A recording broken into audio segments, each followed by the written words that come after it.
మిర్యాలగూడ నియోజకవర్గంలో సర్ప్ ప్రక్రియను విజయవంతం చేసిన బిఎల్ఏలకు ఎమ్మెల్యే బత్తుల లక్ష్మారెడ్డి ఆధ్వర్యంలో కృతజ్ఞతా సభను స్థానిక ఎస్పీ కన్వెన్షన్ హాల్లో ఘనంగా నిర్వహించారు.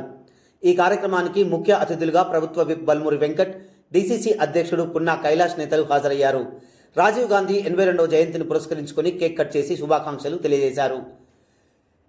ఈ సందర్భంగా వారు మాట్లాడుతూ సర్ప్ ప్రక్రియలో కీలక పాత్ర పోషించి కార్యక్రమాన్ని విజయవంతం చేసిన బిఎల్ఏలకు, కాంగ్రెస్ నాయకులకు, కార్యకర్తలకు ప్రత్యేక అభినందనలు తెలియజేశారు.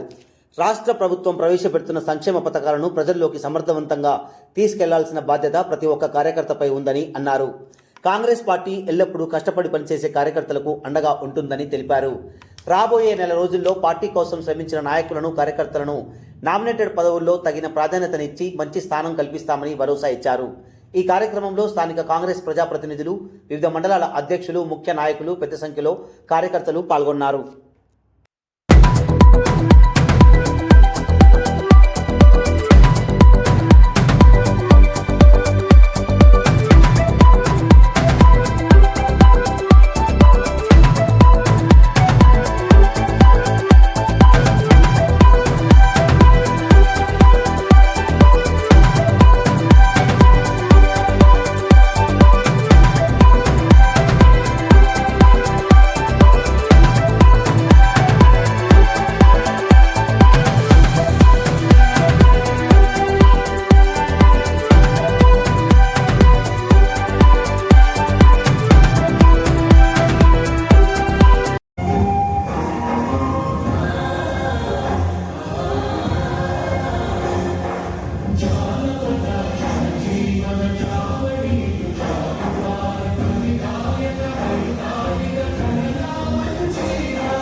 దానికి కారణం అందరూ మన బిఎల్ఏ కావచ్చు, కార్యకర్తలు కావచ్చు, ప్రభుత్వం తరఫు నుంచి మన కాంగ్రెస్ కుటుంబం మొత్తం అహర్నిశలు ఎంతో పోరాటం చేసి ఈ రోజు ఇంత విజయానికి కారణమయ్యాం. అదేవిధంగా ముందు వచ్చే ప్రోగ్రాంలన్నిటికీ కూడా ఇలాగే సహకారం అందజేస్తారని కోరుకుంటూ మన బిఎల్ఏ గారు ప్రతిరోజు 24 గంటలలో 18 గంటలు ప్రతిరోజు గురించి కనుక్కుంటూ దానికోసం అహర్నిశలు పోరాటం చేశారు. వారికి ప్రత్యేకంగా ధన్యవాదాలు తెలియజేస్తున్నాం. ఈ కార్యక్రమానికి ప్రత్యక్షంగా కానీ పరోక్షంగా కానీ సహాయం అందజేసిన ప్రతి ఒక్కరికి ధన్యవాదాలు తెలియజేసుకుంటూ నాకు ఈ అవకాశం ఇచ్చినందుకు కృతజ్ఞతలు. మన ఓటుతోటే మన సమర్థమైన నాయకులు ఎన్నుకునే అవకాశం మనకు ఉంటుంది. ఈ ప్రోగ్రాం విజయవంతానికి అహర్నిశలు కష్టపడి కృషి చేసిన కార్యకర్తలకి, కౌన్సిలర్కి అందరికీ పేరు పెట్టిన హృదయపూర్వక నమస్కారాలు. నాకు అవకాశం ఇచ్చిన అందరికీ కృతజ్ఞతలు, ధన్యవాదాలు. మనం రాజీవ్ గాంధీ గారి సేవల్ని ఉపయోగించుకుంటూ సాంకేతిక విప్లవం ద్వారా ఈ రోజు మనం భారతదేశం ప్రపంచంలో అందరూ అనుకునే విధంగా ఎందుకు ముందు సాగిందంటే అది మన రాజీవ్ గాంధీ చదవగానే కూడా మనం గుర్తుంచుకోవాలి. ఇందిరాగాంధీ గారు గరీబ్ హఠావో అని మన భారతదేశాన్ని పేదరికాన్ని నిర్మూలించిందో అదేవిధంగా రాహుల్ గాంధీ గారి సాంకేతిక విప్లవం కూడా మన భారతదేశాన్ని ముందుంచడానికి అదేవిధంగా పనిచేసిందని కూడా మీరందరూ గుర్తుంచుకోవాలి.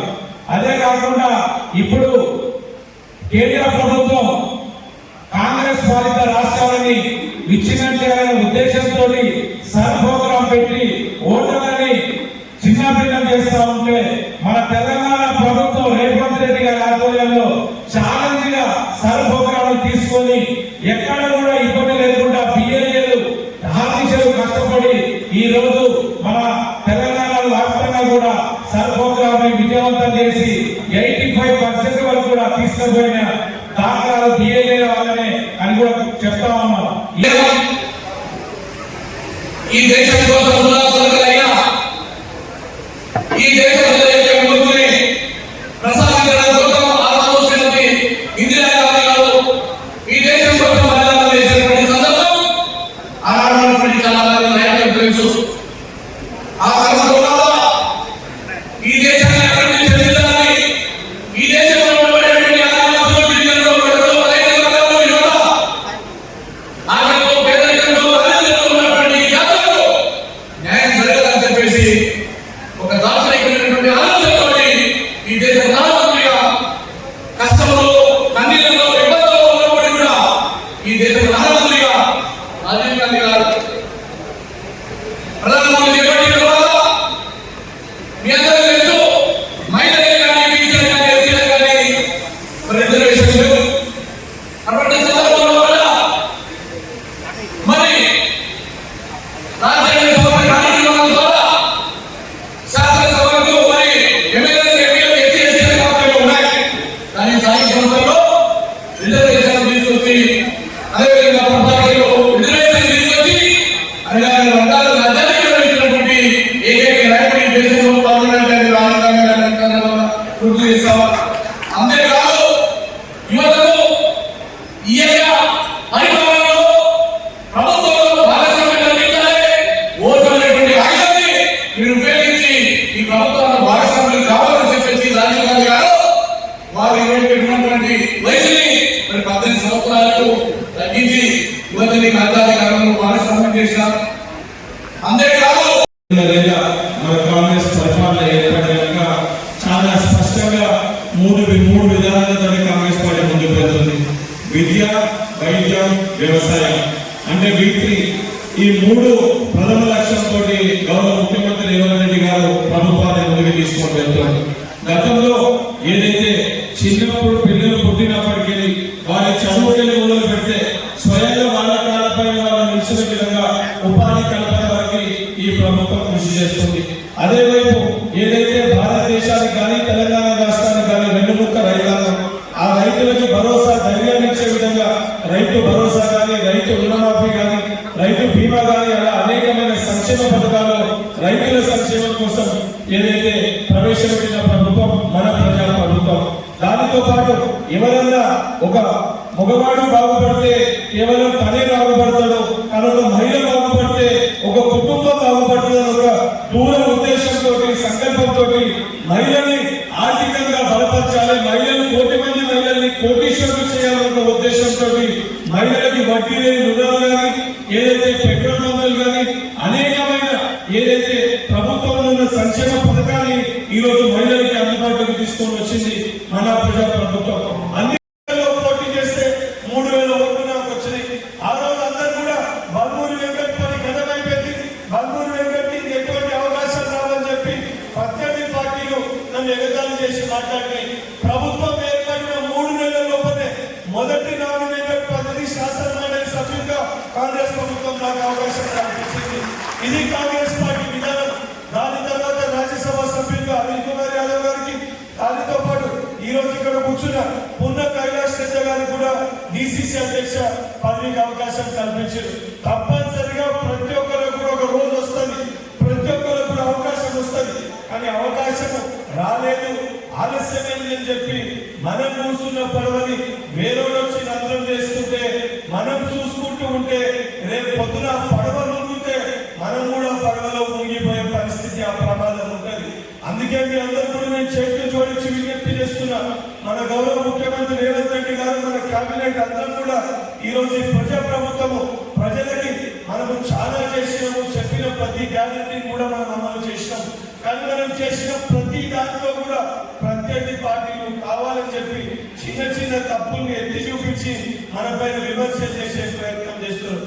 ఆ విమర్శలన్నీ కూడా ధీటుగా ఎత్తుకొని దానికి సమాధానం చెప్పాల్సిన బాధ్యత కాంగ్రెస్ పార్టీ ప్రతి కార్యకర్త భుజస్కంధాలపై ఉంది.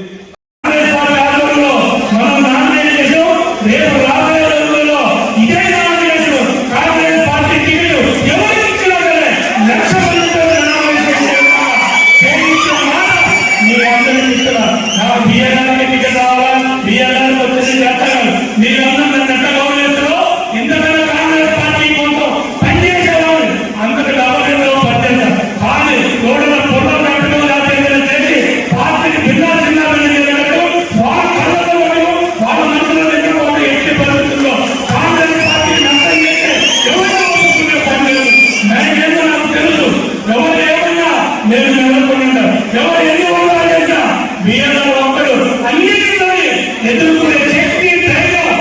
భగవంతుడు కాంగ్రెస్ పార్టీ నాకు ఇచ్చింది కాబట్టి నేను చెప్తున్నా 80% మనందరం కలిసి పనిచేస్తాం, మనందరం కలిసి చేస్తాం. రాబోయే రోజుల్లో కాంగ్రెస్ పార్టీ మరొకసారి కాంగ్రెస్ పార్టీ అధికారులు ఎవరికి